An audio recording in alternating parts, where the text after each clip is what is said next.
Mutual funds को investment के लिए अच्छा माना जा सकता है, लेकिन म्यूचुअल फंड्स भी कई प्रकार के होते हैं और सभी जो कैटेगरीज हैं उनकी अपनी विशेषताएं हैं। लेकिन कई बार इन्वेस्टर्स के लिए डिफ़िकल्ट होता है कि कौन सी कैटेगरी के फंड्स उनके लिए सूटेबल रहेंगे, और इस चीज़ को आसान करने के लिए मैं कोशिश करता हूं कि आपके प्रश्नों के उत्तर आपको दूं, उसके माध्यम से जानकारी दी जा सके, और कुछ टॉपिक्स भी मैं समय समय पर कवर करता हूं। तो आज इस वीडियो में मैं दूंगा आपके कुछ सवालों के जवाब, और शुरू करते हैं ये सवाल जवाब का सिलसिला और लेते हैं पहला सवाल जो पूछा है राजकुमार जी ने। राजकुमार जी का सवाल जो है बहुत ही सिंपल है। राजकुमार जी, आपने कहा है कि पहली बात तो आपने कहा है कि आप मेरे वीडियोस फॉलो करते हैं, so thank you very much Rajkumar ji इसके लिए। और आपने कहा है कि आपकी मदर पेंशनर हैं, उन्हें पेंशन मिलती है और वो म्यूचुअल फंड्स में अपना इन्वेस्टमेंट अब शुरू करना चाहती हैं 1000 रुपीज़ पर मंथ से। इस वक्त पर मैं आपको कहूँगा कि आप एक बैलेंस एडवांटेज फंड में एसआईपी कीजिए। उसकी वजह है एक तो कि वो पेंशन अर्न करती हैं, तो उनकी कोई एक्टिव इनकम नहीं है, और दूसरी बात क्या है कि इस वक्त मार्केट में काफ़ी तेज़ी हो चुकी है। तो आपका एक्सपीरियंस अच्छा हो, इसके लिए मैं आपको एक हाइब्रिड फंड की सलाह दे रहा हूँ। आप ICICI prudential balance advantage fund, इस फंड में एसआईपी कर सकते हैं, या फिर आप इसके अलावा Motilal Oswal balance advantage fund में भी एसआईपी कर सकते हैं। ये आपके लिए सही चॉइसेस रहेंगी। अगला सवाल जो मैं ले रहा हूं ये पूछा है प्रिंस ने। प्रिंस, आपने बताया कि आप एक्सिस ग्रोथ अपॉर्चुनिटीज़ फंड में 5000 रुपीज़ की एसआईपी कर रहे हैं, साथ ही कोटक इमर्जिंग, आपने लिखा है कोटक इमर्जिंग अपॉर्चुनिटी, या तो ये कोटक इमर्जिंग इक्विटी फंड होगा जो कि मिड कैप फंड है, या फिर एक कोटक अपॉर्चुनिटीज़ फंड होगा जो कि एक large and mid cap fund है। क्वांट फ्लेक्सी कैप फंड में 1000, पराग पारिक फ्लेक्सी कैप में 500, एचडीएफसी बैलेंस एडवांटेज में 1000, क्वांट स्मॉल कैप में 1000, निपॉन इंडिया ग्रोथ फंड में 500। तो आपने छोटा छोटा अमाउंट इन्वेस्ट किया हुआ है और काफ़ी स्कीम अपने पोर्टफोलियो में इंक्लूड कर ली है। मेरे हिसाब से आप यदि 5000 की एसआईपी कर रहे हैं तो इसके लिए यदि आप 4 स्कीम रखेंगे तो काफ़ी है। यदि 4 या उससे कम से भी काम चल सकता है, तो 7 स्कीम की तो बिल्कुल ज़रूरत नहीं है। पराग पारिक फ्लेक्सी कैप फंड आपके पोर्टफोलियो में अच्छा है, उसमें आप 2000 रुपीज़ की एसआईपी कर लें। दूसरा एक्सिस ग्रोथ अपॉर्चुनिटीज़ फंड, ये एक large and mid cap fund है, इसमें आप 1000 रुपीज़ पर मंथ इन्वेस्ट कर लें, और साथ ही आपके पास एचडीएफसी बैलेंस एडवांटेज फंड है, इसमें आप 2000 रुपीज़ पर मंथ इन्वेस्ट करें। तो इस तरह से आपके पास 5000 रुपीज़ पर मंथ का एलोकेशन होगा। ये 500-500 रुपये की एसआईपी करना मेरे हिसाब से ये बहुत समझदारी वाली बात नहीं होगी। तो मैंने यहाँ पर आपको 3 स्कीम पर सजेशन दिया है, और मेरे हिसाब से इस 5000 रुपये को आप 3 स्कीम में डिवाइड करके इन्वेस्ट कर सकते हैं। दूसरी बात, आपने कहा है 15 साल में 1 करोड़ रुपया आपको चाहिए। यदि 5000 रुपये इन्वेस्ट किया जाता है 15 ईयर्स के लिए और 12% का CAGR हम मानकर चलते हैं, तो करीब 24 लाख रुपीज़ इकट्ठा हो सकते हैं। तो बहुत दूर हैं आप 1 करोड़ से। यदि इवन 15% का रिटर्न मिलता है तो भी ये मुमकिन नहीं है कि आप 1 करोड़ रुपया इकट्ठा कर पाएँ। 15% के रिटर्न पर भी आपको करीब 31 लाख रुपीज़ मिल सकते हैं। तो करना क्या है? करना यह है कि एक तो आपको स्टेप अप करना है। यदि आप 10% से हर साल अपने निवेश को बढ़ाते रहेंगे तो इससे काफ़ी मदद मिलेगी। दूसरी बात, आपकी जो एसआईपी है इसको भी आप जितना हो सके उतना बढ़ा दें। इस वक्त यदि मैं बताऊं आपको कैलकुलेशन करके तो ये बहुत बड़ा अमाउंट आएगा, मैं उसकी बात नहीं करूंगा। सिंपल है, यदि आप 5000 का निवेश कर रहे हैं कोई बात नहीं, जितना हो सके उतना बढ़ा लीजिए और समय के साथ आप इसको बढ़ाते रहें, और जैसे मैंने कहा कि स्कीम अपने पोर्टफोलियो में आप कम कर सकते हैं। लेते हैं अगला सवाल जो पूछा है हरिप्रसाद गुरु पवार ने। हरिप्रसाद जी, आपने बताया कि आपकी एज है 38 ईयर्स की और आप गवर्नमेंट एम्प्लॉय हैं जून 2022 से, और आप इन्वेस्ट कर रहे हैं PGIM India mid cap opportunity fund में 3000 रुपीज़ पर मंथ, पराग पारिक फ्लेक्सी कैप फंड में 3000, मेरे asset emerging blue chip fund में 2500, UTI निफ्टी नेक्स्ट 50 में 2000 और SBI स्मॉल कैप फंड में आप कर रहे हैं 2000 रुपीज़ पर मंथ। कुल मिलाकर आपका इन्वेस्टमेंट है 12,500 पर मंथ। और पराग पारिक फ्लेक्सी कैप फंड के जरिए आपका लार्ज कैप में इन्वेस्टमेंट काफ़ी हो रहा है। अलग से आपके पास UTI निफ्टी नेक्स्ट 50 फंड भी है जो कि एक पैसिव फंड है और उसमें भी लार्ज कैप है, और मेरे asset emerging blue chip fund जो कि आप मेरे asset large and mid cap fund बन गया है, इसका नाम चेंज हो गया है, तो उसमें भी आपका इन्वेस्टमेंट हो रहा है। साथ ही SBI स्मॉल कैप फंड में 2000 है। तो कुल मिलाकर यदि लंबी अवधि की बात कर रहे हैं तो कोई दिक्कत नहीं है, आप इन फंड्स के साथ आगे बढ़ सकते हैं। फंड्स अच्छे हैं और एलोकेशन भी ठीक है, तो आप बिल्कुल आगे बढ़े। दूसरी बात देख लेते हैं कि यदि आप कह रहे हैं कि 2 बच्चों की एजुकेशन और उनकी शादी के लिए आपको इन्वेस्ट करना है, तो 10% से आप स्टेप अप भी करेंगे, तो बिल्कुल आप इनके साथ आगे बढ़ सकते हैं। अब कितने साल में आप और कितना अमाउंट आप इकट्ठा करना चाहते हैं, क्या आपका गोल है, वो आपने डिसाइड नहीं किया है, नहीं बताया है, बट फंड्स अच्छे हैं और 10% के स्टेप अप के साथ आप बिल्कुल इन फंड्स में इन्वेस्टेड रह सकते हैं। All the best to you. अगला सवाल जो मैं ले रहा हूँ ये पूछा है कौशल झा ने।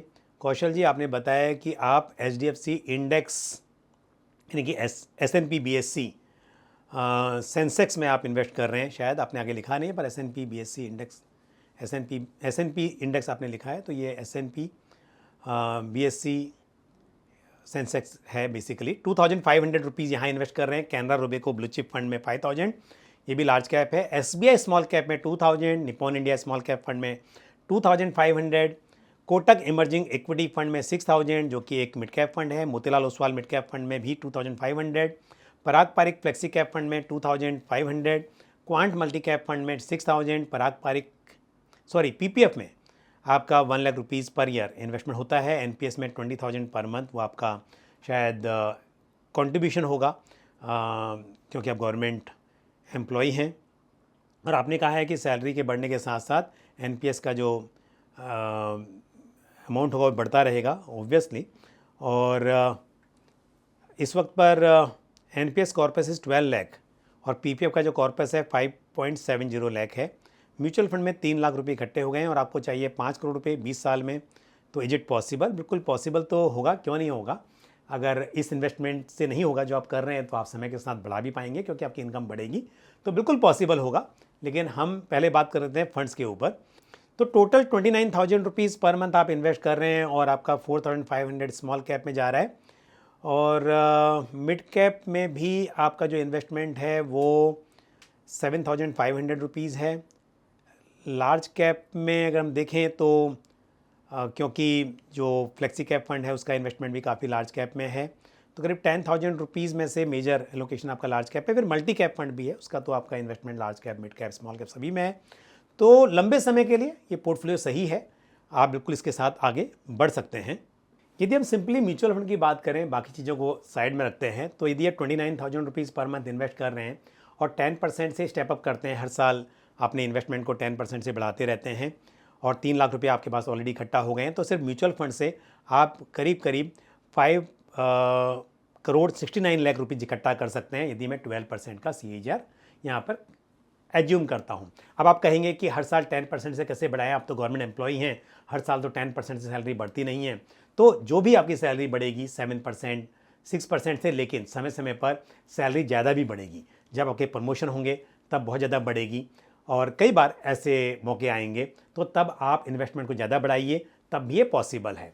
मैं क्यों ये कह रहा हूँ कि बाकी चीज़ों को यहाँ पर इंक्लूड नहीं कर रहा हूँ, उसकी वजह यह है कि यदि उनको इंक्लूड करूँगा तो काफ़ी बड़ा पैसा इकट्ठा हो जाएगा, 5 करोड़ नहीं, उससे ज़्यादा। लेकिन क्योंकि 5 करोड़ की वैल्यू 20 साल के बाद 5 करोड़ नहीं रहेगी और बेशक आपको बड़ा अमाउंट इकट्ठा करना चाहिए, तो मैंने यहाँ पर कहा है कि आप बिल्कुल 29,000 रुपीज़ पर मंथ के SIP कर रहे हैं, तो साथ में उसको 10% से ना सही लेकिन 5% से 7% से हर साल ज़रूर बढ़ाएं और जब जब मौका मिले तब आप ज़्यादा भी टॉपअप करें, तो आप 5 करोड़ नहीं, उससे भी ज़्यादा पैसा इकट्ठा कर पाएंगे। All the best to you.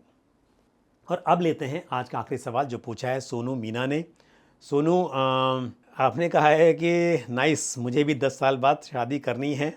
वर्तमान 1 जनवरी से निम्न 5 SIP 25,000 की चालू की है।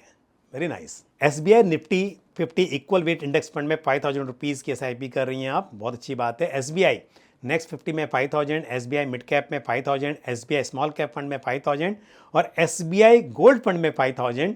पर आपको SBI से इतना प्यार क्यों है कि आपने सारे के सारे फंड जो हैं SBI के ही ले लिए हैं? तो मेरे हिसाब से किसी भी इन्वेस्टर को अक्रॉस फंड हाउसेस डाइवर्सिफाई करना चाहिए। आपको एक ही फंड हाउस की सभी स्कीम में इन्वेस्ट करने की बजाय अलग अलग फंड हाउसेस में करना चाहिए। SBI Nifty 50 equal weight index fund एक नया फंड है, लेकिन क्योंकि एक इंडेक्स फंड है इसमें आप बिल्कुल बने रहें, अच्छी बात है। दूसरी बात यह है कि जो SBI Nifty next 50 index fund है, ये पहली 50 कंपनी को छोड़कर जो नेक्स्ट 50 कंपनीज़ हैं, टॉप कंपनीज़ हैं, उनमें इन्वेस्ट करता है। ये भी एक पैसिव फंड है, इसमें भी आप रह सकते हैं। अब आते हैं मिड कैप, स्मॉल कैप और साथ में गोल्ड फंड पर। गोल्ड फंड में आपको इन्वेस्टमेंट कम करना चाहिए क्योंकि गोल्ड वेल्थ क्रिएशन के लिए सूटेबल नहीं है। हाँ, थोड़ा सा अगर हम बात करें पोर्टफोलियो डाइवर्सिफिकेशन की तो गोल्ड होना चाहिए, इसमें आप इन्वेस्टमेंट कम कर सकते हैं। और यहाँ पर यदि आप गोल्ड SBI गोल्ड फंड में कर रहे हैं तो भी ठीक है, इसमें कर लीजिए।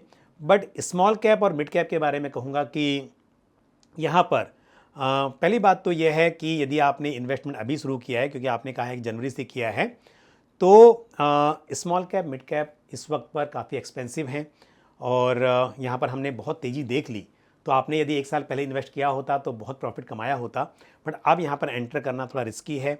और मैं कहूँगा कि यदि आप SBI स्मॉल कैप और SBI मिड कैप फंड में अपनी SIP इस वक्त रोक दें, बाद में शुरू कर लेना, और इसके बजाय इस वक्त पर आप SBI से को छोड़कर किसी और फंड हाउस की स्कीम में मैं आपको बताऊंगा इन्वेस्ट करने के लिए, क्योंकि सभी स्कीम SBI की हैं तो मेरे हिसाब से ये अच्छा नहीं रहेगा।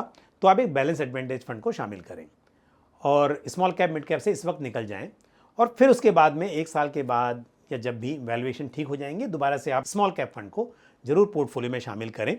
तो इस वक्त पर यहाँ पर SIP रोक कर आप ICICI Prudential balance advantage fund या Mirae asset balance advantage fund, इन फंड्स में आप SIP करें तो पूरा 10,000 रुपीज़ आप बैलेंस एडवांटेज फंड में इन्वेस्ट कर ले इस वक्त पर।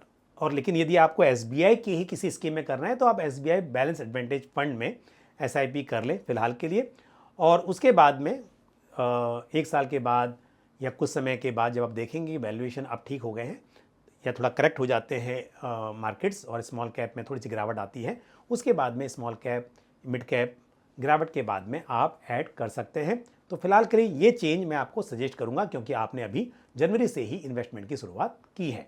दूसरी बात है आपके टारगेट की, तो आप यदि 25,000 रुपीज़ पर मंथ इन्वेस्ट कर रहे हैं और हम 12% का CAGR लेकर चलें, हालांकि आपके पास गोल्ड फंड भी है जहाँ पर 12% के CAGR की उम्मीद करना मेरे हिसाब से सही नहीं होगा, लेकिन फिर भी यदि ओवरऑल पोर्टफोलियो को मैं 12% के CAGR पर कैलकुलेट करता हूँ तो 25,000 रुपये महीना से आप 10 साल में करीब 56 लाख रुपीज़ इकट्ठा कर पाएंगे।